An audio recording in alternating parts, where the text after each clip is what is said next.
Hey, what's up? It's Ryan. Real quick, before we get into this week's episode of the THC podcast, I'm doing an upcoming webinar. It's going to teach you how to generate your own leads, how to close your own sales. And when you are a salesperson in the modern marketplace and you can go get leads and close them, you are your own little cash machine. You can get raises, bonuses, sign-ons, everything else. I'm going to show you how to do all this on an upcoming seminar that we're going to create online, so you don't even have to leave your house to check it out. Just go over to hcwebinar.com. Again, get registered because there's limited space. Go to webinar. We'll only let me put a certain amount of people on there. It's hcwebinar.com, and let me show you through this online learning experience how badass you can become by generating your own leads and closing your own sales. Now let's get into the show. Hey, what's up, everybody? Welcome to the Hardcore Closer Podcast. I'm your host, founder of hardcorecloser.com, and all sorts of other stuff, 4-time best-selling author, all sorts of crazy shit, Ryan Stewman, and I'm excited that you're here because, listen, this podcast is all about helping you close more deals, whether you're selling cars, homes, financial services, consulting, coaching, whatever it is that you sell. This podcast is dedicated to helping you generate higher quality leads, increase your closing ratios, and I'm going to show you how to charge premium fees for the items that you sell so you can get paid what you're worth, baby. It's episode number 37. And, after I record these things, I don't really listen to them. I mean, because I've already listened to it once because I actually did the episode, so it doesn't really make a lot of sense to start listening to them. But for some reason, one of them came up on my computer the other day, and, being the narcissistic, ego-driven maniac that I am, I pushed play on it, and I was like, oh, man, I bet this guy's voice is awesome. And anyway, I realized that we have switched up the intro on this thing. So it's kind of cool. Kind of took a little bit getting used to or whatever. So I don't know how many episodes that's been going on, but hello, I should probably pay a little bit more attention. But we're at number 37 of the THC podcast. Look, I'm glad you're here. If this is your first timer, be sure to check out the other 36 episodes. Well, you could be listening to this in the future. There could be more than 36 episodes. Just be sure you check out the other ones. And right now we are at 190 reviews on iTunes. It's pretty weak, guys. Considering we have 100,000 people a week that listen to this shit, to only have 190, you low expectation having motherfuckers. What's going on here, man? In all seriousness, I need you to get over to iTunes and leave a review. Here's why. It's not about being cool. It's not about help me make a bunch of money from this podcast, because I don't know if you noticed or not, but I'm not really plugging anything or selling anything or have any sponsors or any of that. It's all pure content for you guys. And all I ask in return is that you go over to iTunes on the podcast and you leave me a review. Here's why. It's my goal in life to be able to help 300 million salespeople improve their life by closing more deals, because we know when you get more money, you solve problems. They say money doesn't solve everything. Money solves most everything. It will solve 99.9% of your problems, and in most cases, the other 1% doesn't fucking matter anymore anyway. So here's the thing. I want to help 300 million people on this planet out of 7 billion enhance their life, and I need your help to do that. This is bigger than me. It's bigger than you, but it takes you getting off your ass, going over to the podcast, leaving me a 5-star review, and telling others that they should listen to this as well. I appreciate that. I promise this. I will continue to bring you awesome content every week on this podcast if you'll just go leave me a damn review. Kevin Branch here, future LO, and he says he's a future LO, which is like a loan officer, mortgage, that stuff. He gives you 5 stars. He says, my boss put me on to this, man, and I haven't stopped listening to it yet. Just started off in the mortgage industry, fresh out of the military. Hey, Kevin Branch, thank you for serving, man. So talk about building a killer foundation. No matter how long or short you've been doing this, it's awesome information. Thanks, brother. Hey, thank you, Kevin, man, for first of all serving it. And I can tell you this, and from other brothers and sisters out there that have been in the military, the things that you learn in the military, the routine, the getting up early, the exercising, if you keep that same mentality and become ritualistic and systematic in the workforce, if you take what you learned and you routined and retained in the military and you systematically implement that into the business world, you will see massive amounts of success. Don't let all that militaristic training that you went through for years go to waste, because that shit works in the marketplace too. Because while there may not be guns and people trying to kill you in the marketplace, there is definitely a war going on. There is a battle over territory in the marketplace to be able to make the most money and everything else. And the military has great training for business too. So thank you, Kevin, for serving, and make sure that you don't lose those habits that you created. So let's jump into this episode. We're going to talk today about delivering superior service to your clients and customers. And that's one of the things, like I just said to about Kevin here, we're at war in the marketplace. And I'm not talking about a bloody war and like you got to go corporate espionage and shit like that. But we're fighting for territory. We're fighting through advertising. We're fighting through marketing. We're finding ways to outsmart the competition, to gain market share, to help more people, to protect our customers from going to our competition and everything else. And one of the ways that you can do that is by offering superior service, because I can tell you what, it's easier to get a customer to do business with you over and over and over again. It's a lot easier to get that to happen than it is to go out and recruit a new customer. It's also cheaper to get a existing customer to spend money with you over and over again versus going out and paying money to acquire a new customer. I mean, think about this. When you go out and you acquire a customer, you have to pay for advertising. If you say, well, I don't pay for ads, I go out and knock doors. Well, okay, you're paying in your time. You're paying in the gas that it took you to get there. You're paying in the time that you're knocking doors and you're out there making cold calls or whatever it is that you do besides advertising that's keeping you away, that's stealing your time from your family, keeping you away from them. And so you're paying in one way or another. But the ability to retain clients is something that most salespeople lack, right? Most people, whether it be a lay down sale or a difficult sale, most people sell something to somebody once and then they fear selling them again. But here's the thing. If they pay you once, it will actually become easier for them to pay you again. That's how it works. I know it's weird, but bear with me. If that, like the second, the upsell, we call it the upsell or the recurring sale or the second money is easier to get from them. I mean, in a sense of, if like you think about it, if you've given somebody your credit card and then they call you and they say, hey, I have this available to you. Would you like it as well? I can charge the card on file. That's like convenient. You're like, yeah, fuck it. I'm in. Our prospects' purchase habits are the same as ours. So one of the things, if you provide personal and professional and superior service to your customers, then what happens is they associate your awesomeness and with doing business. Not only will they send you referrals and everything else, but they'll be more than happy to repeat and re-spend their money. Matter of fact, right now, my company, Hardcore Closer, is in the middle of a pretty big ass renovation. We're about to get rid of all of our digital products. We're about to change the way that we do everything. It's going to be fucking awesome. I'll be revealing it to you guys soon. You're going to love it. It's all going to be based around Break Free Academy and the Tribe. You guys are going to love this whole setup that we got. But the reason why we've been able to, we've done this whole time is like what most people have done. We've sold one product and then we call them back and we'll upsell them or, combo sell them or offer an incentive to buy other products from us as well. Many of you out there listening have bought our products and then talked to one of my sales staff or maybe gotten an email from me and decided to buy more products. And I appreciate that. And that's why we provide great service and great products. But here's what I decided to do. I wanted to make it to where someone would come into our wheelhouse and pay a certain amount of money each month. And I wanted to make it to where they would never leave. And when I say never leave, I want to provide them with excellent service, excellent tools, excellent things that they can use, less confusion, more precision, and ultimately everything they could possibly want to be successful in the marketplace. All they have to do is add action to it. And so I wanted to put something together that would leave people like, man, I don't want to not be a part of this because I will be missing out on something huge from my life.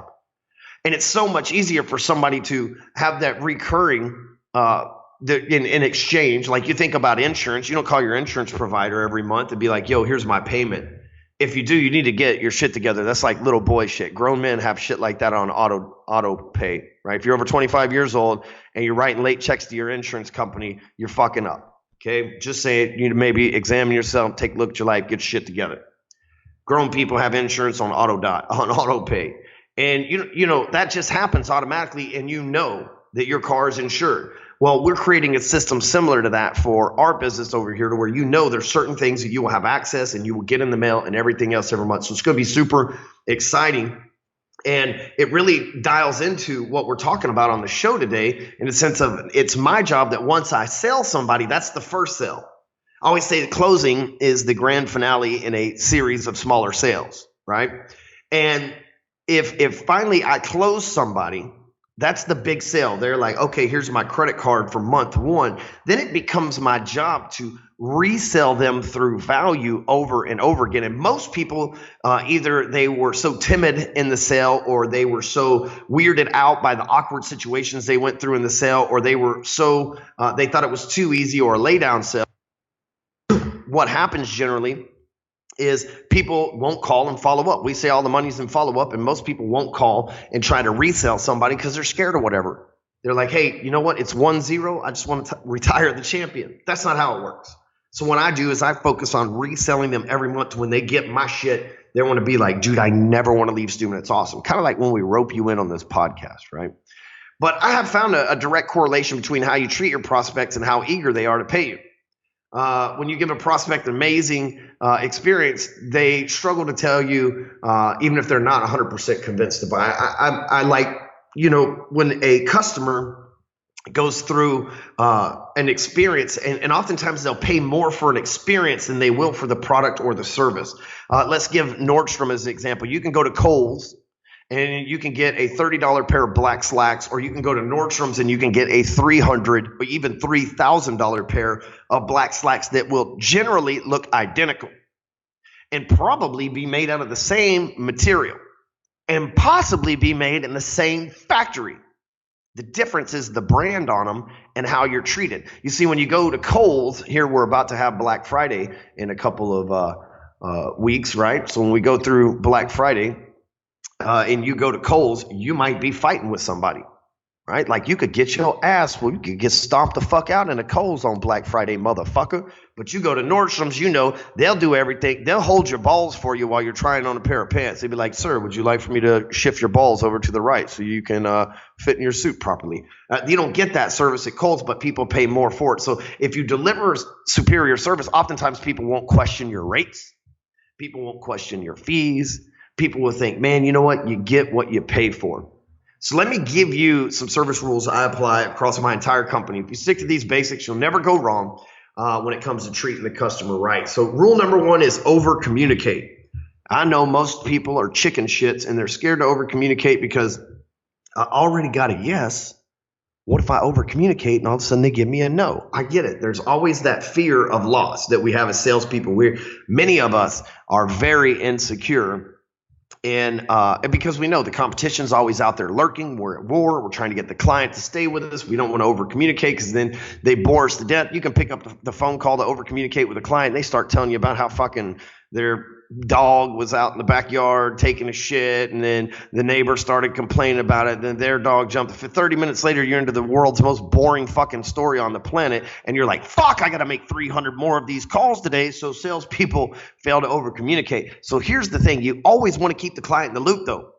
If you bring them information proactively, you do not have to be reactive to them, right? So like if you bring them information proactively, you don't have to worry about them reacting when they're worried and anxious. So here's what I did. In any business, here's a couple solutions you can use. Number one is create videos for different segments of the process that your prospects go through. That way, when you send them an email with a video, they can watch the video and know where they're at. For example, for mortgage people, we used to do 5, maybe it was 6 videos, but basically, the first video they would send when they prospect became a lead. They would say, hey, it's Ryan Stewman. Thank you so much for filling out your information online. Just want to let you know that I got your application. There's a list of shit under this video that you need to get and send to me at this email address and this fax number. And the next video would be like, hey, thank you for sending all that shit to me. And then the video after that would be, hey, I need some more shit. But it's the process, and every step of the way, the prospect knew where they were because they're getting a video letting them know. Another thing that you can do, my buddy Adam Stark's really good at, and that is the slide dial.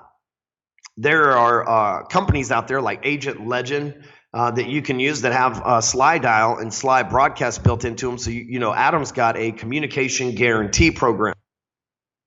He promises that every Friday he will communicate with each and every single one of his clients. So what he does is he goes into Agent Legend, creates a voicemail and says, hey, it's Adam Stark. Just want to let you know we're still working on your deal. Everything's perfect. If you have any specific questions, you feel free to reach out to me. I didn't want to bug you. I just wanted to let you know that we are right on track and everything's perfect. And he sends that out to his entire list every single week.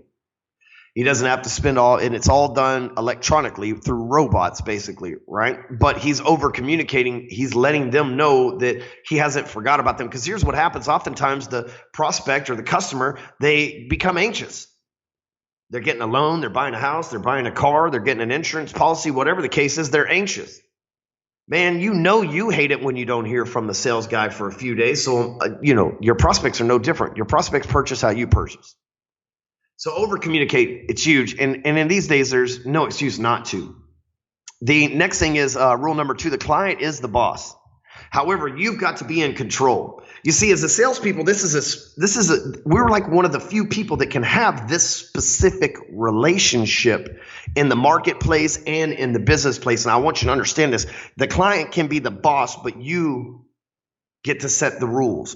Okay, you think about this in your workplace. If you're the top producer, the general manager is your boss. However, you come and go as you please, and you probably make more money than that guy, right? He's the boss, but you make the rules. I know when I worked at TexasLending.com, they had a strict dress code that I never fucking followed because I made more money than anybody there, right?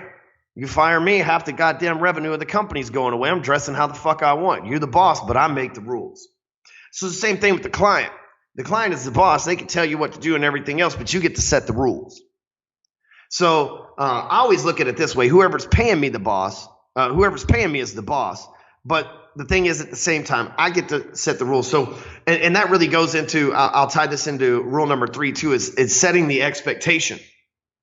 You see, most people are so either excited about the sale or excited about closing the sale or worried about losing the sale that they fail to set expectations because they think expectations may actually cost them the sale. So they just make assumptions instead of expectations, which fucks everything up, Asians.